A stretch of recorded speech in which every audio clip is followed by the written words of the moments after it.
আসসালামু আলাইকুম। আজকে আপনাকে দেখাবো আম্মুর আরেকটা স্পেশাল আইটেম গাজরের হালুয়া। খুবই সহজ এবং সাধারণ একটা রেসিপি। বাড়িতে খুবই সাধারণ কিছু উপকরণ দিয়েই তৈরি করতে পারবেন মজাদার এই গাজরের হালুয়া। আসলে আম্মুর প্রত্যেকটা আইটেমগুলোই খুবই স্পেশাল হয়ে থাকে।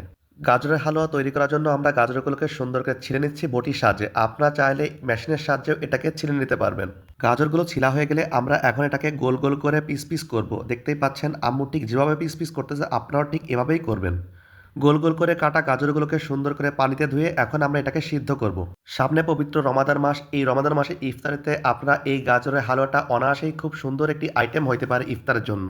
আমরা গাজরগুলোকে সুন্দর করে সিদ্ধ করে নিলাম। গাজরটা অবশ্যই ভালো করে সিদ্ধ করতে হবে। এখন এটাকে দেখতেই পাচ্ছেন আমরা একেবারে ব্লেন্ড করতেছি। আম্মু সিদ্ধ করা গাজরগুলোকে দেখতে পাচ্ছেন হাতের সাহায্যে ম্যাশ করতেছে। আপনারা চাইলে এটাকে ব্লেন্ডারেও ব্লেন্ড করতে পারেন।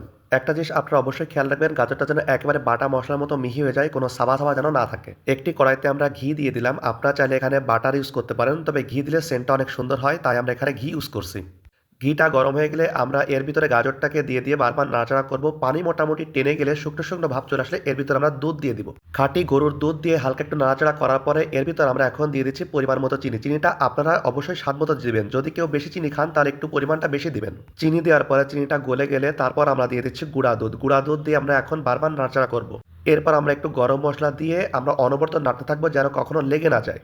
বারবার নাড়াচাড়া করতে করতে একদম শুকনা শুকনো হয়ে দেখতেই পাচ্ছেন কি দারুণ একটা কালার আসছে। আমাদের গাজরের হালুয়া আলহামদুলিল্লাহ তৈরি হয়ে গেছে। আপনারা অবশ্যই বাসায় ট্রাই করবেন। আজ এ পর্যন্তই। ভালো থাকবেন সবাই। দেখা হবে আগামীকাল নতুন কোনো ভিডিওতে। আসসালামু আলাইকুম।